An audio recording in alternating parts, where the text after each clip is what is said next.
Assalamu alaikum and very good morning to everyone. Welcome to Rajavakas YouTube channel. और आज मैं आपको एक गोट फार्म में लेकर आया हूँ. यहाँ पे मैं आपको गोट्स दिखाता हूँ. So let's see, these are the beautiful goats. They are looking very very beautiful. और इसमें ये छोटे बेबीज़ भी हैं. ये बेबी देखें कितना खूबसूरत सा बेबी है. So cute.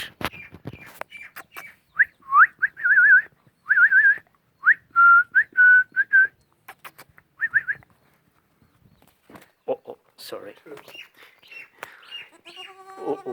नाराज़ हो गया है ना.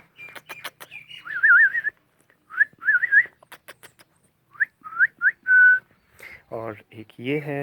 इसके अलावा इसका ये छोटा भाई भी है. ये बहन है. हाँ जी.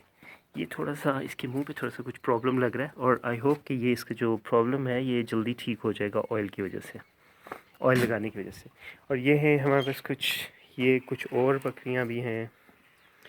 और ये और इसके अलावा एक ये है. इसका ज़रा कलर डिफरेंस है. ये देखिए.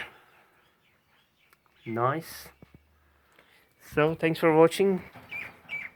अपना बहुत सा ख्याल रखिए. खुश रहिए. Take care. Good bye and अल्लाह हाफिज़.